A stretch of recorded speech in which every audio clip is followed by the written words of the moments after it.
Assalamualaikum warahmatullahi wabarakatuh. Perkenalkan, nama saya Cynthia Permatasari, NIM 2042000065. Saya dari kelas 3C PGMI. Video kali ini adalah memenuhi tugas ujian tengah semester pada mata kuliah Psikologi Belajar yang diampu oleh dosen Dr. Saidah MPD. Soal yang pertama adalah, apakah yang dimaksud dengan psikologi dan psikologi belajar? Psikologi berasal dari perkataan Yunani atau psyche, yang artinya jiwa, dan logos yang artinya ilmu pengetahuan. Secara etimologi, psikologi artinya ilmu yang mempelajari tentang jiwa, baik mengenai macam-macam gejalanya, prosesnya, maupun latar belakangnya. Namun, para ahli juga berbeda pendapat tentang arti psikologi itu sendiri. Ada yang berpendapat bahwa psikologi adalah ilmu jiwa, tetapi ada pula yang berpendapat bahwa psikologi adalah ilmu tentang tingkah laku atau perilaku manusia. Menurut Mahfud 1992 halaman 6. Carl Gustav Jung, seorang psikoanalisis dari Switzerland tahun 1875 sampai 1961, merupakan salah seorang sarjana yang banyak mencurahkan perhatiannya untuk menyelidiki arti kata psikologi. Ditinjau dari segi harfiahnya, ia mencoba mencari arti kata psyche dan arti kata-kata lain yang berdekatan. Misalnya, ia tertarik pada kata animus dalam bahasa Yunani yang berarti angin. Sedangkan dalam bahasa Latin, kata animus dan anima masing-masing berarti jiwa dan nyawa. Dalam bahasa Arab, ia mendapatkan kata-kata ruh yang berarti jiwa, nyawa, ataupun angin. Dengan demikian, ia menduga bahwa ada hubungan antara apa yang bernyawa dengan apa yang bernapas, atau angin. Jadi, psikologi adalah ilmu tentang sesuatu yang bernyawa. Ada sebagian ahli psikologi yang mendefinisikan psikologi bertitik tolak dari anggapan bahwa psikologi haruslah mempelajari sesuatu yang nyata atau konkret. Maka ada sebagian sarjana yang mengartikan psikologi sama dengan karakterologi atau tipologi. Karakterologi adalah ilmu tentang karakter atau sifat kepribadian, dan tipologi adalah ilmu tentang berbagai tipe atau jenis manusia berdasarkan karakternya. Jelas pendefinisian psikologi sebagai karakterologi atau tipologi saja merupakan pendefinisian yang sempit. Memang, psikologi juga mencakup karakterologi dan tipologi, tetapi psikologi bukan hanya mencakup kedua hal itu saja, melainkan lebih luas daripada itu.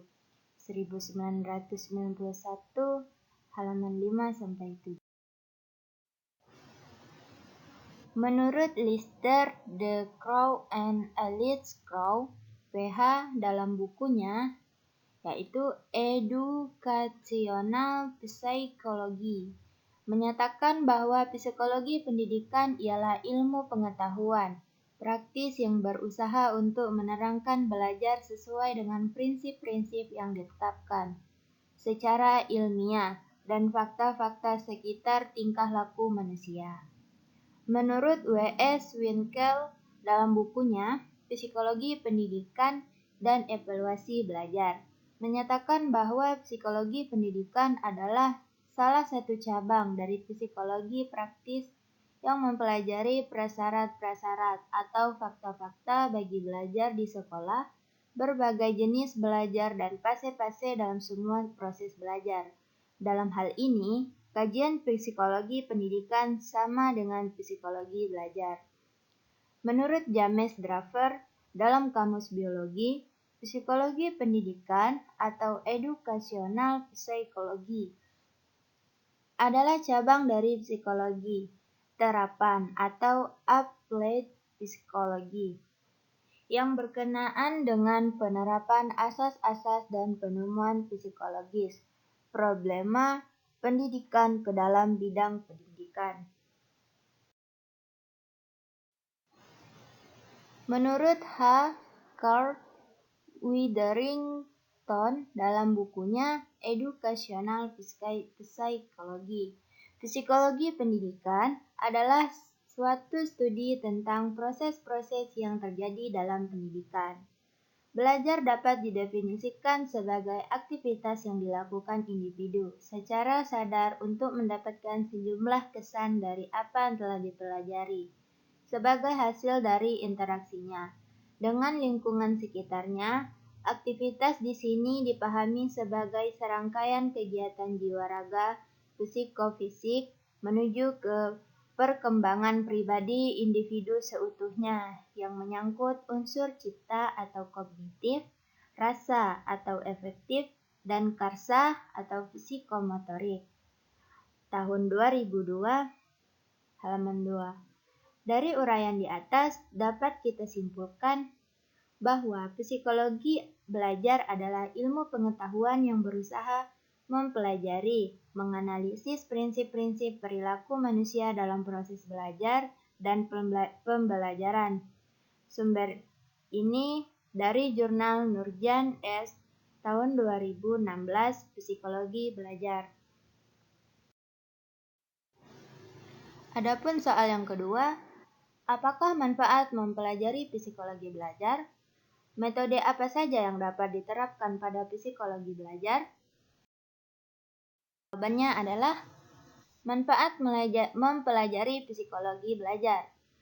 Psikologi belajar amat penting bagi setiap orang. Akan sangat terasa betapa pentingnya pengetahuan tentang psikologi belajar itu apabila seorang guru diserahi tanggung jawab sebagai pemimpin, baik pemimpin perkumpulan keagamaan, perkumpulan olahraga, kesenian, sekolah, dan sebagainya. Semuanya itu akan kurang sempurna jika tidak dilengkapi dengan psikologi. Atas pengetahuan psikologi dan pengalaman-pengalaman praktek dalam kependidikan. Dari ilustrasi ini semakin jelas kiranya bahwa pengetahuan psikologi dan khususnya psikologi belajar amat berguna bagi setiap manusia. Adapun manfaat psikologi belajar. Tahun 1991, halaman 5, sebagai berikut. Yang pertama, meletakkan tujuan belajar. Yang kedua, mengatur kondisi-kondisi belajar yang efektif. Yang ketiga, mencegah terjadinya dan berkembangnya gangguan-gangguan mental dan emosi. Mempertahankan adanya kesehatan jiwa yang baik. Yang kelima, mengusahakan berkembangnya daya mampu dan daya guna dari kondisi jiwa sehat yang ada. Yang keenam, memberikan berbagai informasi yang diperlukan dalam proses belajar. Yang ketujuh, membantu setiap siswa atau siswi dalam mengatasi masalah-masalah pribadi yang dihadapi. Yang terakhir, mengenal dan memahami setiap siswa atau siswi baik secara individual maupun secara kelompok. Chaplin tahun 1972 menitik beratkan manfaat atau kegunaan mempelajari psikologi belajar untuk memecahkan masalah-masalah yang terdapat dalam dunia pendidikan dengan cara menggunakan metode-metode yang telah disusun secara rapi dan sistematis.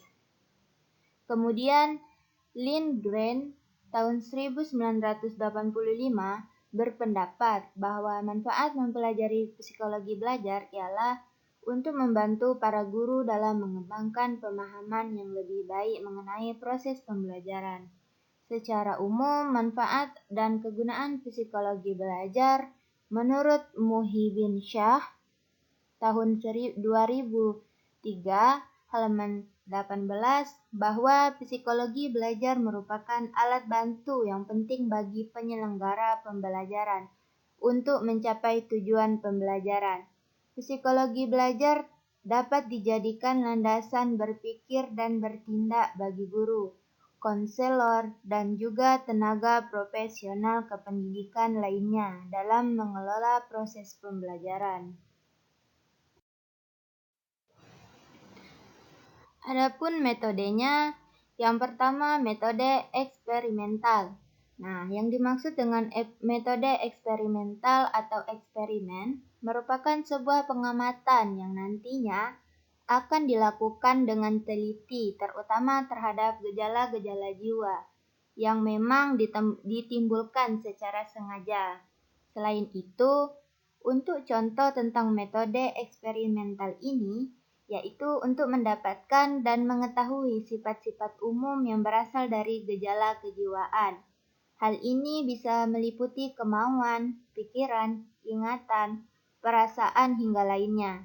Kelebihan dari metode tersebut yaitu dapat melakukan pengontrolan secara ketat pada faktor-faktor yang memiliki kemungkinan sehingga dapat mempengaruhi hasil dari penelitian. Untuk langkah-langkah tepat dalam menggunakan metode ini seperti adanya permasalahan ataupun problem, menampilkan kesimpulan yang ada secara general, mencari hipotesis, mengumpulkan teori ataupun konsep yang berkaitan langsung dengan permasalahan, menguji secara empiris dan sesuai dengan data yang ada di lapangan. Selanjutnya, metode kuesioner. Pada metode kuesioner merupakan serangkaian dari pertanyaan-pertanyaan yang mana berkaitan langsung dengan topik yang ada dalam ilmu psikologi, pendidikan, dan sosial. Keunggulan metode yang satu ini terutama dalam proses belajar yaitu tidak akan memakan banyak biaya, ada banyak data-data yang dapat terkumpul dalam waktu yang singkat. Metode yang selanjutnya yaitu metode klinis. Metode yang satu ini merupakan sebuah tempat diagnos dan juga pengobatan untuk berbagai macam jenis kelakuan, gangguan fisik hingga perkembangan. Oleh karena itu, dapat disimpulkan bahwa metode klinis ini merupakan sebuah metode yang nantinya dapat digunakan dalam ilmu psikologi agar dapat menyelidiki secara detail tentang sejumlah individu. Selain itu, tujuannya yaitu untuk mengetahui individu apakah memiliki gangguan ataupun kelainan dalam batas-batas waktu yang terbilang cukup lama. Selanjutnya adalah metode introspeksi. Pada metode introspeksi ini merupakan metode penelitian yang mana akan dilakukan dengan cara mengamati ke dalam diri sendiri. Tak hanya itu saja, dalam metode ini nantinya juga bisa melihat kondisi mental seseorang dalam waktu tertentu yang meliputi perasaan, motif-motif yang ada dalam diri seseorang, hingga pikiran. Metode yang selanjutnya itu metode case study. Dalam metode case study ini merupakan catatan mengenai pengalaman seorang, baik itu penyakit yang pernah ia derita, lingkungan, pendidikan, hingga perawatan. Untuk itu, metode ini dapat berhasil, maka membutuhkan observasi serta pencatatan data-data yang mana dapat dilakukan dengan sebaik-baik dengan cara mencatat data tingkah lakunya. Jadi, itulah ada beberapa informasi yang dapat kita lihat tentang metode psikologi pendidikan. Sumbernya dari Nurjan S. 2016 Psikologi Belajar. Pertanyaan selanjutnya. Mengapa perkembangan dan belajar tidak dapat dipisahkan? Jawabannya adalah, perkembangan dan belajar merupakan sebuah fase kehidupan yang timbul secara alami bagi setiap insan. Perkembangan dan belajar tidak dapat dipisahkan dalam diri manusia. Perubahan merupakan hal yang melekat dalam pengertian perkembangan. E. B. Herlock atau Istiwidayanti dan Suerjarwo 1991 mengemukakan bahwa perkembangan atau development merupakan serangkaian perubahan progresif yang terjadi sebagai akibat dari proses kematangan dan pengalaman ini. Ini berarti perkembangan terjadi atas serangkaian berubah dan bersifat progresif atau maju, baik secara kuantitatif maupun kualitatif. Belajar pada hakikatnya merupakan salah satu proses usaha yang dilakukan individu untuk memperoleh perubahan perilaku yang relatif dalam aspek kognitif, efektif maupun psikomotorik yang diperoleh melalui interaksi individu dengan lingkungannya.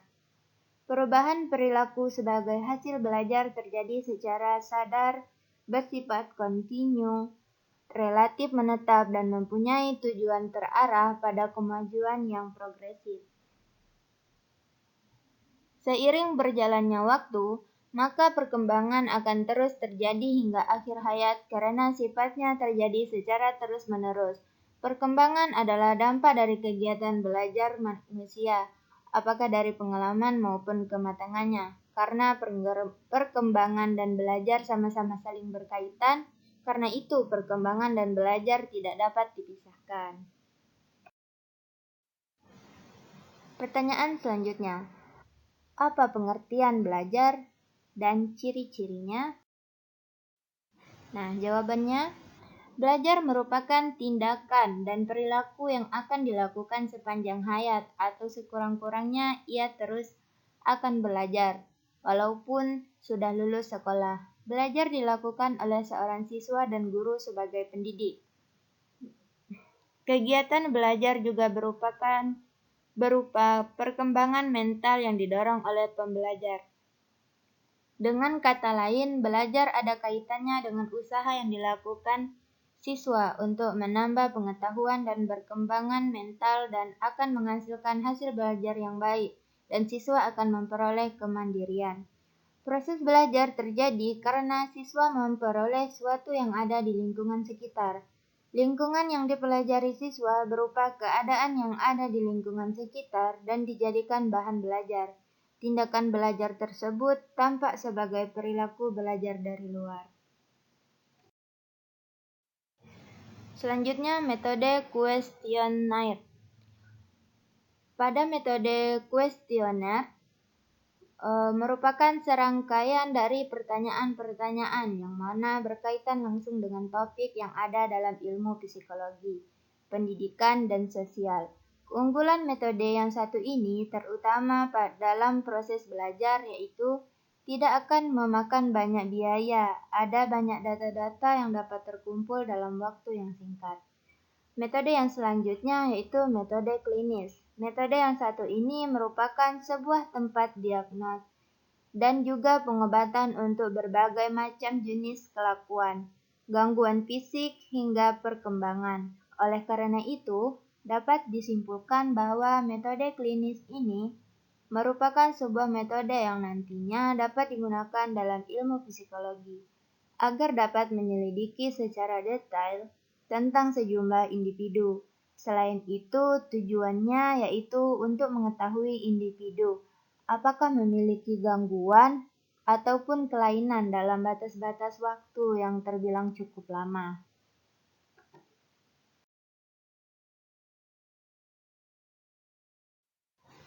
Menurut Slameto, tahun 2010 halaman 2, belajar ialah suatu proses usaha yang dilakukan seseorang untuk memperoleh suatu perubahan tingkah laku yang berupa secara keseluruhan sebagai hasil pengamatannya sendiri dalam interaksi dengan lingkungannya.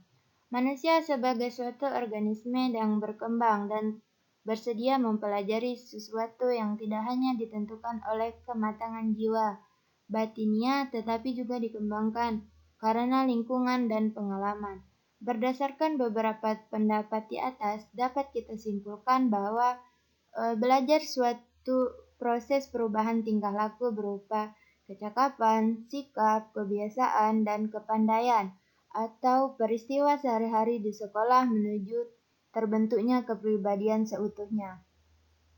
Menurut Jamarah tahun 2011 halaman 15, ciri-ciri belajar sebagai berikut. Yang pertama, perubahan yang terjadi secara sadar. Yang kedua, perubahan dalam belajar bersifat fungsional. Yang ketiga, perubahan belajar bersifat positif dan aktif. Yang keempat, perubahan dalam belajar bukan bersifat sementara. Yang kelima, perubahan dalam belajar bertujuan dan terarah. Yang keenam, perubahan mencakup seluruh aspek. Sumber, teori EK1, pengertian belajar. Yang terakhir, pertanyaannya, pada pembelajaran tema cita-citaku, kelas 4 Madrasah Ibtidaiyah, aktivitas apa saja yang dapat dilakukan oleh siswa untuk belajar tema tersebut? Usaha apa yang dapat dilakukan siswa supaya efisien belajar? Nah, aktivitas yang dapat dilakukan siswa yaitu mereka menulis karangan tentang cita-citanya dan mereka bercerita tentang apa yang dia cita-citakan. Nah, apa yang ingin dia capai pada suatu saat nanti, mereka juga bisa membuat puisi tentang cita-citanya. Agar bisa efisiensi dalam belajar, siswa dapat bertanya mengenai pelajaran yang disampaikan guru. Siswa dapat memahami pelajaran, siswa dapat melakukan praktek di depan teman-temannya dengan berani. Chaplin tahun 1972 menitik beratkan manfaat atau kegunaan mempelajari psikologi belajar untuk memecahkan masalah-masalah yang terdapat